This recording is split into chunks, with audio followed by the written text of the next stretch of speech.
आपादमौलिपर्यन्तं गुरूणामाकृतिं स्मरेत् तेन विघ्नाः प्रणश्यन्ति सिद्धन्ति च मनोरथाः। श्रीगुरुभ्यो नमः। परमगुरुभ्यो नमः। श्रीमदानन्दतीर्थाचार्यगुरुभ्यो नमः। मन्मनोभीष्टवरदं सर्वाभीष्टफलप्रदं पुरन्दरगुरुं वन्दे दासश्रेष्ठं दयानिधिं विद्याविनयसम्पन्नान् शान्तादिगुणबृंहितान् सशास्त्रप्रवचनासक्तान् निरविरार्यान् गुरून् भजे। पृथ्वीमण्डलमध्यस्थाः पूर्णबोधमतानुगाः वैष्णवाः विष्णुप्रियाः कारणमस्ये गुरुन् मम। हरिः ओಂ ಶ್ರೀಶಾಪಾಹಿ. ಶ್ರೀ ಪುರಂದರದಾಸರು ರಚಿಸಿದ ಅನಂತಕೋಟಿ ಬ್ರಹ್ಮಾಂಡನಾಯಕ ಎಂಬ ಗದ್ಯದಲ್ಲಿ 81ನೇ ಗದ್ಯ ಪುರಾಣ ಪುರುಷೋತ್ತಮ ಎಂಬುದನ್ನು ಚಿಂತಿಸುತ್ತಿದ್ದೆವು. ಪುರಾಣ ಪುರುಷೋತ್ತಮದಲ್ಲಿ ಮುಂದಿನ ಪುರಾಣದ ವಾಕ್ಯ ಮತ್ಸ್ಯ ಪುರಾಣದ ವಾಕ್ಯವಾಗಿದೆ. ಸರ್ವಶಬ್ದಾಭಿಧೇಯತ್ವಂ ಸರ್ವಾಂತರ್ಯಾಮಕತ್ವತಃ ನತು ಸರ್ವಸ್ವರೂಪತ್ವಾತ್ ಸರ್ವ ಭಿನ್ನೋ ಯತೋ ಹರಿಹಿ. ಪುರಾಣ ಪುರುಷೋತ್ತಮನನ್ನು ತಿಳಿಸುವ ಅತಿ ಉನ್ನತವಾದ ಮತ್ತೊಂದು ಮಾರ್ಗವನ್ನು ಶ್ರೀ ಪುರಂದರದಾಸರು ನಮಗೆ ವೇದವ್ಯಾಸರ ವಾಕ್ಯದಿಂದ ತಿಳಿಸುತ್ತಿದ್ದಾರೆ. ಪುರುಷೋತ್ತಮನನ್ನು ಏನಂತ ನಾವು ಪರಿಚಯ ಮಾಡಿಕೊಳ್ಳಬೇಕು ಅಂದರೆ ಸರ್ವಶಬ್ದ ಅಭಿಧೇಯತ್ವಂ. ಪುರಾಣ ಪುರುಷೋತ್ತಮ ಎಂಬತಕ್ಕಂಥದ್ದು ಯಾತಕ್ಕೆ ಹೇಳಿದ್ವು ಅಂದರೆ ಪುರಾಣ ಅಂತಕ್ಕಂಥದ್ದು ಶಬ್ದದಿಂದ ಆಯಿತು, ಶಬ್ದಾತ್ಮಕವಾದದ್ದು. ವೇದವು ಶಬ್ದಾತ್ಮಕವಾದದ್ದು. ಈಗ ನಾವು ಮಾತಾಡುತ್ತಿರುವುದು ಶಬ್ದಾತ್ಮಕವಾದ್ದು. ಲೋಕವೆಲ್ಲ ಶಬ್ದಾತ್ಮಕದಿಂದ ಕೂಡಿರುವುದು. ಜ್ಞಾನಿಗಳು ಶಬ್ದದಿಂದ ಮಾತಾಡಿದ್ದಾರೆ. ಶ್ರೀಮನ್ ಮಧ್ವಾಚಾರ್ಯರು ಶಬ್ದದಿಂದಲೇ ಸರ್ವಮೂಲ ಗ್ರಂಥವನ್ನು ರಚಿಸಿದ್ದಾರೆ. ದೇವತೆಗಳು ಶಬ್ದದಿಂದಲೇ ಭಗವಂತನ ಆರಾಧನೆ ಮಾಡಿದ್ದಾರೆ. ಈ ಎಲ್ಲ ಶಬ್ದಗಳಿಗೆ ಮೂಲ ತಾತ್ಪರ್ಯ ಏನು ಎಂದರೆ ಶ್ರೀ ವೇದವ್ಯಾಸ ದೇವರಿಗೆ ಉತ್ತರಿಸ್ತಾ ಇದ್ದಾರೆ. ಸರ್ವಶಬ್ದ ಅಭಿಧೇಯತ್ವಂ. ನಮ್ಮ ಪುರಾಣ ಪುರುಷೋತ್ತಮನ ಲಕ್ಷಣ ಏನು? ಸರ್ವಶಬ್ದ ಅಭಿಧೇಯತ್ವಂ. ಪುರಾಣ ಪುರುಷೋತ್ತಮ ಅಂತ ಕೇವಲ ಪುರಂದರದಾಸರು ಹೇಳಿದ್ದು ಕೇವಲ ಪುರಾಣ ಎಂಬತಕ್ಕಂಥದ್ದು ಅಲ್ಪ ಭಾಗ ಆಯಿತು. ಪುರಾಣವನ್ನು ಬಿಟ್ಟು ನಾವು ಏನು ವ್ಯವಹಾರ ಮಾಡುತ್ತಿದ್ದೇವೆಯೋ, ದೇವತೆಗಳು ಏನು ವ್ಯವಹಾರ ಮಾಡುತ್ತಿದ್ದಾರೋ, ಅನಾದಿ ಅನಂತ ಕಾಲಕ್ಕೂ ಏನು ವ್ಯವಹಾರ ಮಾಡುತ್ತಾರೋ ಎಲ್ಲ ಶಬ್ದಗಳಿಂದಲೂ ಭಗವಂತನೇ ಅಭಿಧೇಯಕವಾಗಿದ್ದಾನೆ. ಸರ್ವಶಬ್ದ ಅಭಿಧೇಯತ್ವಂ. ಅವನು ಪುರುಷೋತ್ತಮ. ಹಾಗಾದರೆ ನಾವು ಕೇವಲ ಪುರಾಣಕ್ಕೆ ಸೀಮಿತ ಮಾಡಿಕೊಂಡು ಕೇಳುವುದು ಎಷ್ಟು ಮಟ್ಟಿಗೆ ಸರಿ ಅಂದರೆ, ಒಂದು ರೀತಿಯಲ್ಲಿ ಈ ಪ್ರಶ್ನೆ ಸಮಂಜಸವಾದದ್ದೇ.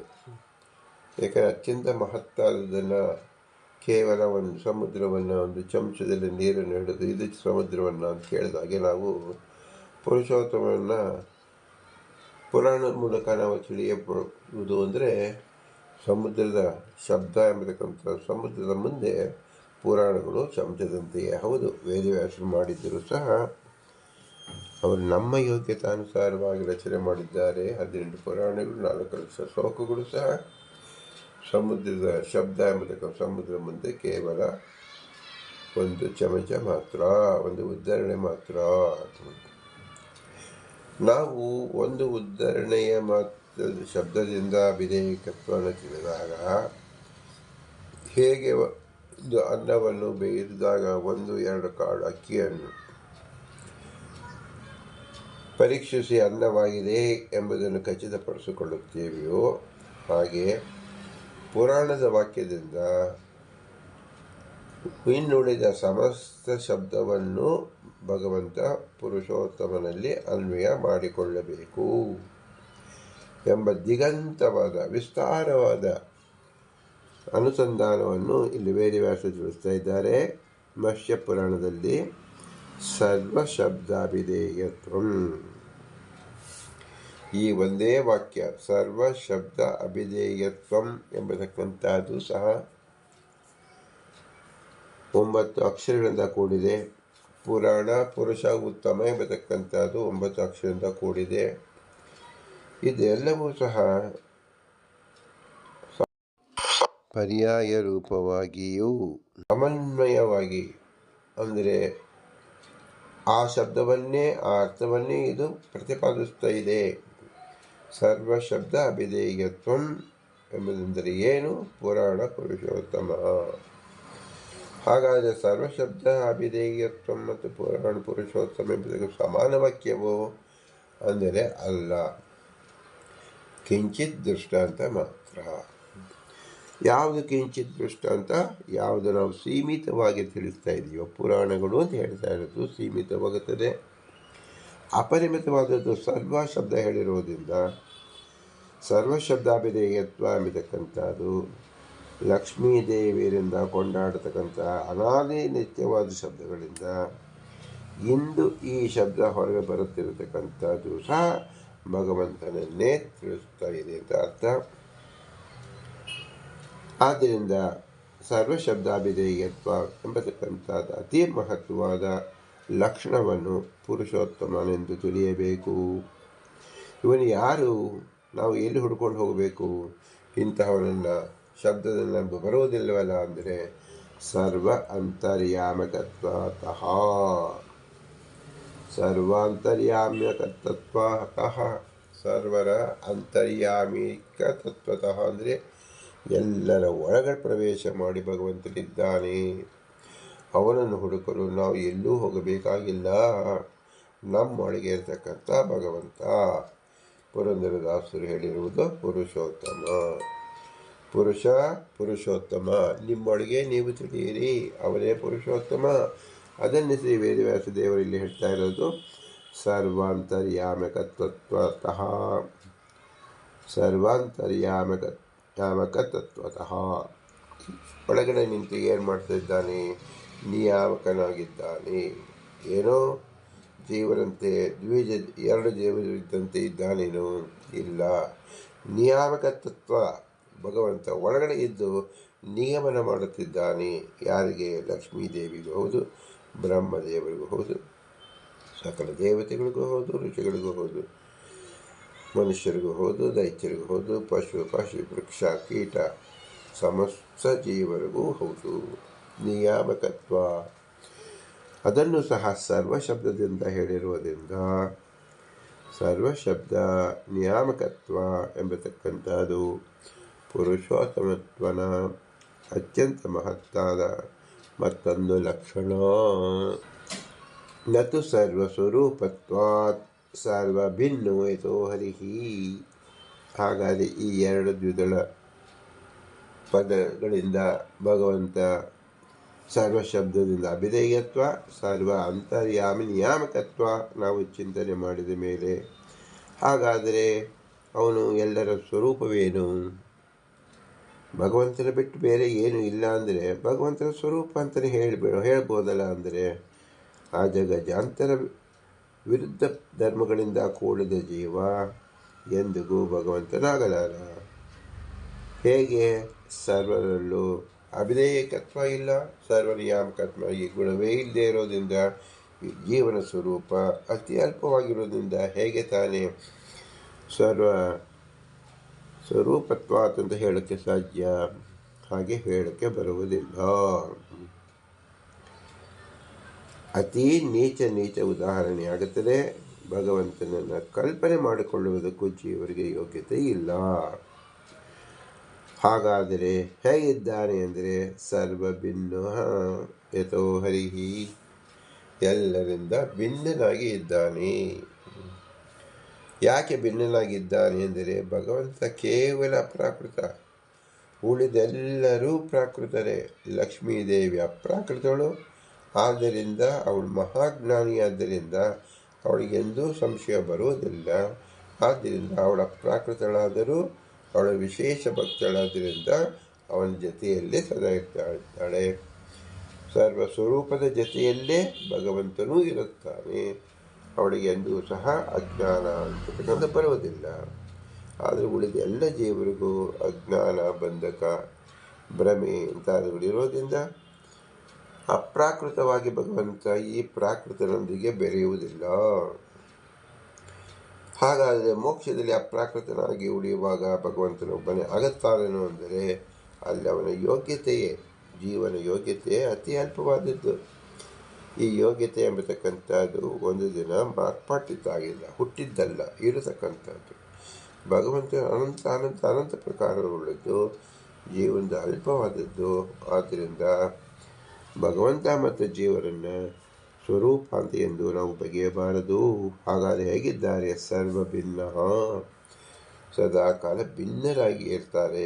ಭಿನ್ನ ದೇವ, ಭಿನ್ನ ಕರ್ಮ, ಭಿನ್ನ ದೇಶ, ಭಿನ್ನ ಗುಣ. ಈ ರೀತಿಯಲ್ಲಿ ನಾವು ತಿಳಿಯಬೇಕು. ಇವನು ಯಾರು ಅಂದರೆ ಯಥೋ ಹರಿಹಿ. ಹರಿ ಅಂದರೆ ಎಲ್ಲರ ಬಿಂಬರೂಪಿ ಆಗಿರ್ತಕ್ಕಂಥ ಭಗವಂತ ಸರ್ವ ಶಬ್ದಾಭಿಧೇಯಕತ್ವನಾಗಿದ್ದಾನೆ, ಸರ್ವ ಅಂತರ್ಯ ನಿಯಾಮಕತ್ವನಾಗಿದ್ದಾನೆ. ಆದರೆ ಎಲ್ಲರ ಸ್ವರೂಪ ಅಲ್ಲವೇ ಅಲ್ಲ, ಏಕೆಂದರೆ ಸರ್ವರಿಂದ ಭಿನ್ನನಾಗಿದ್ದಾನೆ.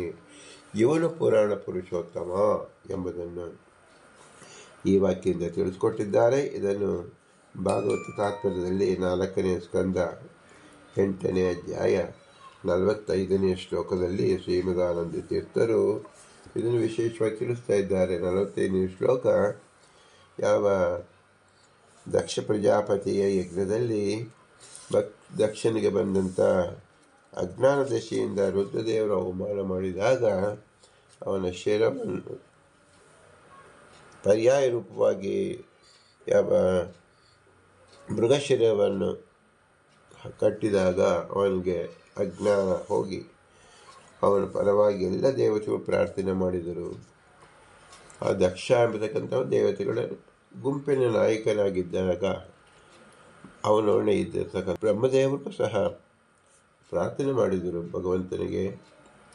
ಆ ಪ್ರಾರ್ಥನೆ ಸಮಯದಲ್ಲಿ ಬ್ರಾಹ್ಮಣರು ಹೇಳಿದಂಥ ವಾಕ್ಯ ತ್ವಂ ಕೃತಸ್ತ್ವಂ ಹವಿಸ್ತ್ವಂ ಹುತಾಶ ಸ್ವಯಂ ತ್ವಂ ಹಿ ಮಂತ್ರ ಸಮಿದ್ದರ್ಭ ಪಾತ್ರಾಣಿ ಚ ತ್ವಂ ಸದಸ್ಯತ್ವಿಜೋ ದಂಪತಿ ದೇವಾಃ ಅಗ್ನಿಹೋತೃಂ ಸದಾ ಹೋಮ ಆಜ್ಞಂ ಪಶುಃ.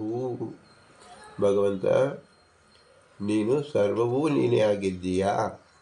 ಯಜ್ಞದಲ್ಲಿ ಯಜ್ಞ ನಾಮಕನಾಗಿದ್ದೀಯಾ, ಯಜ್ಞ ಹವಿಸಿನಲ್ಲಿ ಆ ಪದಾರ್ಥದಲ್ಲಿ ಇದ್ದೀಯಾ, ಯಜ್ಞವನ್ನು ಮಾಡಿಸುವ ಮಂತ್ರದಲ್ಲಿ ಇದ್ದೀಯಾ, ಯಜ್ಞವನ್ನು ಕೊಡ್ತಕ್ಕಂಥ ಫಲದಲ್ಲಿ ಇದ್ದೀಯಾ ಎಂದು ಹೇಳಿದಾಗ ಸಂಶಯ ಬರುತ್ತದೆ. ಭಗವಂತನಿಗೂ ಅಲ್ಲಿ ಹೇಳ್ತಕ್ಕಂಥ ಪದಾರ್ಥಕ್ಕೂ ಭೇದವಿದೆಯೋ ಅಭೇದವಿದೆಯೋ ಎಂಬತಕ್ಕಂಥದ್ದಾಗಿ ಆಗ ಶ್ರೀಮದಾನಂದ ತೀರ್ಥರು ಈ ವೇದವ್ಯಾಸರ ಭಾಗವತ ಶ್ಲೋಕಕ್ಕೆ ಉದಾಹರಿಸಿರ್ತಕ್ಕಂಥದ್ದು ವೇದವ್ಯಾಸರ ಮತ್ಸ್ಯ ಪುರಾಣದ ವಾಕ್ಯವನ್ನು ತಿಳಿಸ್ತಾರೆ.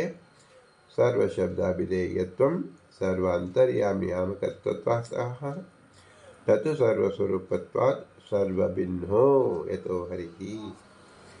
ಎಲ್ಲರ ಶಬ್ದವೂ ಭಗವಂತನಲ್ಲಿದೆ, ಎಲ್ಲರನ್ನೂ ನಿಯಾಮಕ ಮಾಡುತ್ತಿದ್ದಾನೆ. ಆದರೆ ಯಾವ ಸ್ವರೂಪವೂ ಭಗವಂತನಲ್ಲ. ಭಗವಂತನ ಸ್ವರೂಪ ಪೃಥಕ್, ಏಕೆಂದರೆ ಅವನು ಎಲ್ಲರಿಂದ ಭಿನ್ನನಾಗಿದ್ದಾನೆ ಎಂಬುದನ್ನು ತಿಳಿಯಬೇಕು ಎಂಬುದಾಗಿ ಶ್ರೀಮದಾನಂದ ತೀರ್ಥರು ಭಾಷ್ಯದಲ್ಲಿ ತಿಳಿಸಿಕೊಟ್ಟಿದ್ದಾರೆ. ಇದರಿಂದ ನಾವು ತಿಳಿಯಬಹುದಾದ ಮುಖ್ಯ ಅಂಶ ಏನು? ಪುರಾಣ ಪುರುಷೋತ್ತಮ ನಮ್ಮಲ್ಲಿರ್ತಕ್ಕಂಥವನು, ಅವನು ನಾವು ಒಬ್ಬರಲ್ಲ, ಅವನು ನಮ್ಮ ಸ್ವರೂಪವಲ್ಲ, ಅವನು ನಮ್ಮ ಸ್ವಾಮಿ, ಅವನು ಜಗತ್ಸ್ವಾಮಿ, ಜಗದಂತರ್ಯಾಮಿ ಮತ್ತು ನಮ್ಮ ಬಿಂಬ. ನಮ್ಮ ಒಬ್ಬರದ ಬಿಂಬ ಅಲ್ಲ, ಎಲ್ಲರ ಬಿಂಬ. ಆದ್ದರಿಂದ ಭಗವಂತನನ್ನು ಭಿನ್ನ ಅಂತ ನಾವು ತಿಳಿಯಬೇಕೇ ಹೊರತು ನಮ್ಮ ಸ್ವರೂಪ ಅದು ಎಂದು ಯಾವುದು ತಿಳಿಯಬಾರದು. ಹಾಗೆ ತಿಳುವಳಿಕೆಯೂ ಸಹ ಬಹಳ ದೊಡ್ಡ ಪ್ರಮಾದವೇ ಆಗಿ ಅನರ್ಥಕ್ಕೆ ಕಾರಣವಾಗುತ್ತದೆ. ಭಗವಂತನನ್ನು ಸರಿಯಾಗಿ ತಿಳಿಯದೇ ಇರುವುದು ಮಹಾನರ್ಥಕಾರಿ. ಸ್ವರೂಪತ್ವಾದ ಚಿಂತನೆ ಮಾಡಬಾರದು. ಅದು ಒಳಗಡೆ ಇದ್ದು ನಿಯಾಮಕತ್ವನಾಗಿದ್ದಾನೆ ಎಂದು ತಿಳಿಯಬೇಕು. ಸರ್ವ ಶಬ್ದ ಅಭಿಧೇಯತ್ವ, ನಾವು ಎಲ್ಲ ಶಬ್ದವನ್ನು ಭಗವಂತನದೇ ಶಬ್ದ, ಆದರೆ ಅದು ಬೇರೆ ನಾವು ವ್ಯವಹಾರ ಮಾಡುತ್ತಿರುವುದರಿಂದ ಬೇರೆಯವರಿದೆಯೇನು ಎಂಬತಕ್ಕಂಥ ಸಂಶಯ ನಮಗೆ ಬರುತ್ತದೆ. ಆದರೆ ಎಲ್ಲ ಶಬ್ದದ ಶಕ್ತಿ ಇರತಕ್ಕಂಥದ್ದು ಭಗವಂತನಲ್ಲಿ ಮಾತ್ರ. ಇದನ್ನು ನಾವು ತಿಳಿದಾಗ ಪುರಾಣ ಪುರುಷೋತ್ತಮ ಅಂತ ಹೇಳಿದಾಗ ಪುರಾಣದ ಯಾವುದೇ ವಾಕ್ಯ ಶಬ್ದ ಎಲ್ಲವೂ ಸಹ ಭಗವಂತನನ್ನೇ ತಿಳಿಸಿಕೊಡ್ತಾ ಇದೆ ಎಂಬುದು ಮುಖ್ಯ ತಾತ್ಪರ್ಯ. ಇದನ್ನು ಶ್ರೀ ಪುರಂದರದಾಸರು ಪುರಾಣಗಳಲ್ಲಿ ನೀವು ನೋಡಬೇಕಾದ್ದೇನು ಪುರುಷೋತ್ತಮತ್ವವನ್ನು ಹೇಗೋ ಹಾಗೆ ನಿಮ್ಮ ಶರೀರದಲ್ಲಿ ನೋಡಬೇಕಾಗಿರತಕ್ಕಂಥದ್ದು ಬಿಂಬರೂಪನಾದ ಭಗವಂತನನ್ನು. ನಿಮ್ಮ ಉದ್ಧಾರ ಆಗಬೇಕು, ನಿಮ್ಮ ಸಂಸಾರ ವ್ಯವಸ್ಥೆಯಲ್ಲಿ ಬಂಧನದಿಂದ ಬಿಡುಗಡೆಯಾಗಬೇಕಾದರೆ ಏನು ಮಾಡಬೇಕು? ಸ್ವಾಮಿಯಾದ ಭಗವಂತನ ಆರಾಧನೆ ಮಾಡಬೇಕು, ಅವನ ನಿಜವಾದ ಲಕ್ಷಣವನ್ನು ತಿಳಿದುಕೊಳ್ಳಬೇಕು, ಅದನ್ನು ಗಟ್ಟಿ ಮಾಡಿಕೊಂಡು ನಮ್ಮ ನಿಷ್ಠೆಯಿಂದಿದ್ದಾಗ ಭಗವಂತ ತನ್ನ ಪ್ರೀತನಾದಾಗ ತನ್ನ ಸಾಕ್ಷಾತ್ಕಾರವನ್ನು ತೋರಿಸುತ್ತಾನೆ. ಆ ಸಾಕ್ಷಾತ್ಕಾರದಿಂದ ಭಗವಂತನ ಸ್ವರೂಪ ನಿಶ್ಚಯವಾಗಿ ತಿಳಿದು ನಮ್ಮ ಸ್ವರೂಪದಲ್ಲಿ ಇರತಕ್ಕಂಥ ಸುಖ ಜ್ಞಾನ ಆನಂದಗಳನ್ನು ಆವಿರ್ಭೂತ ಮಾಡುವಂತೆ ಅಂದರೆ ಮೋಕ್ಷವನ್ನು ಪರಿಪಾಲಿಸುತ್ತಾನೆ ಎಂಬುದೇ ಮುಖ್ಯ ತಾತ್ಪರ್ಯ.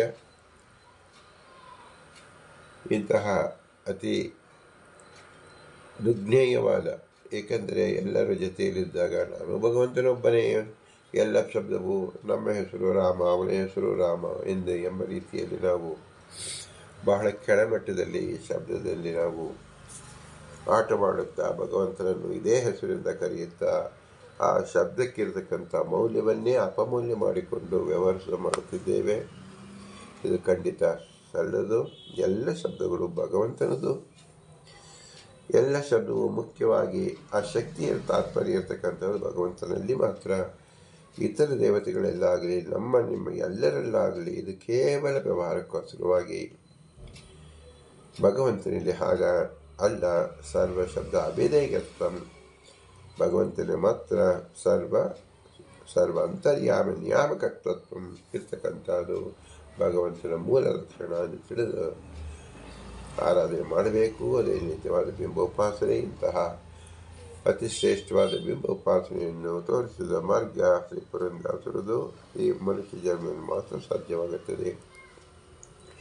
ಇಂತಹ ಶ್ರೇಷ್ಠ ಜ್ಞಾನವನ್ನು ಒದಗಿಸಿದ ಶ್ರೀ ಪುರಂದರದಾಸರಿಗೆ ನಮಸ್ಕರಿಸುತ್ತಾ ಅವರ ಅಂತರ್ಯಾಮಿ ಪುರಂದರವಿಡನಿಗೆ ಭೂಯಿಷ್ಠಾಂತರ ಮುಕ್ತಿಮಿದೇವ ಅಂತ ಹೇಳುತ್ತಾ, ಇಂತಹ ಸುಜ್ಞಾನ ಬಂದದ್ದು ಸಾಧ್ಯವಾದದ್ದು ಈ ಶರೀರ ಬಂದಿದ್ದರಿಂದ, ಈ ಶರೀರ ಬಂದಿದ್ದಕ್ಕೆ ಕಾರಣಕರ್ತರಾದ ನಮ್ಮ ತಂದೆ ತಾಯಿಗಳಿಗೆ ಅವರ ಉಪಕಾರ ಸ್ಮರಣೆಯನ್ನು ಮಾಡುತ್ತಾ, ಅವರ ಇರುವಿಕೆಗೆ ಸಹಾಯಕರಾದ ಗುರು ಹಿರಿಯರ ಉಪಕಾರ ಸ್ಮರಣೆಯನ್ನು ಮಾಡುತ್ತಾ, ಇವರೆಲ್ಲರಲ್ಲಿಯೂ ಅಭಿಮಾನಿ ದೇವತೆಗಳು ನಿಂತು ಭಗವಂತನ ಪ್ರಜ್ಞೆಯನ್ನು ಮಾಡಿದ್ದರಿಂದ ಅವರ ಉಪಕಾರ ಸ್ಮರಣೆಯನ್ನು ಮಾಡುತ್ತಾ, ಇವರೆಲ್ಲರೂ ಸಹ ಭಗವಂತನ ಆಜ್ಞಾಧಾರಕನಾಗಿ ಮುಖ್ಯ ಪ್ರಾಣ ದೇವರೇ, ವಾಯು ದೇವರೇ, ಪ್ರಾಣಶಕ್ತಿಯಾಗಿ, ಬೋಧಶಕ್ತಿಯಾಗಿ, ಮೇಧೋ ಶಕ್ತಿಯಾಗಿ ನಿಂತು ಭಗವಂತನ ಈ ವಿಶಿಷ್ಟವಾದ ಜ್ಞಾನವನ್ನು ನಮಗೆ ತಿಳಿಸಿಕೊಟ್ಟಿದ್ದರಿಂದ ಅವರ ವಿಶೇಷವಾದ ಅನುಗ್ರಹವನ್ನು ನಾವು ಅವರ ಸ್ಮರಣೆಯನ್ನು ಮಾಡುತ್ತಾ,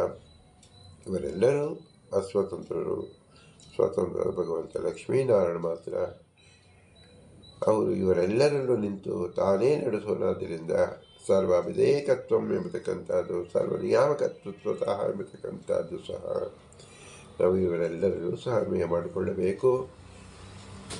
ಎಲ್ಲ ಕರ್ಮವೂ ಭಗವಂತನಿಂದ ನಡೆದಿದೆ, ಅವನು ನಿಮಿತ್ತ ಕಾರಣ ಆಗಿದ್ದಾನೆ ಎಂಬುದೇ ಮುಖ್ಯ ತಾತ್ಪರ್ಯ. ಆದ್ದರಿಂದ ಅವನನ್ನು ಕುರಿತು ನಾವು ಏನನ್ನು ಕೊಡಲು ಸಮರ್ಥರಿಲ್ಲ. ವೇದ ಪುರುಷನ ಸಮ್ಮತಿಯಂತೆ ಭೂಯಿಷ್ಠಾಂತಿ ನಮ್ಮ ಮುಕ್ತಿಮಿದೇಮ, ಭೂಯಿಷ್ಠಾಂತಿ ನಮ್ಮ ಮುಕ್ತಿಮಿದೇಮ, ಭೂಯಿಷ್ಠಾಂತಿ ನಮ್ಮ ಮುಕ್ತಿಮಿದೇಮ ಅಂತ ಹೇಳಿ ವಿನಮ್ರವಾಗಿ ನಮಿಸೋಣ. ಭಾರತೀಯರ ಮುಖ್ಯ ಪ್ರಾಣ ಶ್ರೀಕೃಷ್ಣ ಅರ್ಪಣಿಸು. ಹರಿ ಓಂ, ಹರಿ ಓಂ, ಹರಿ.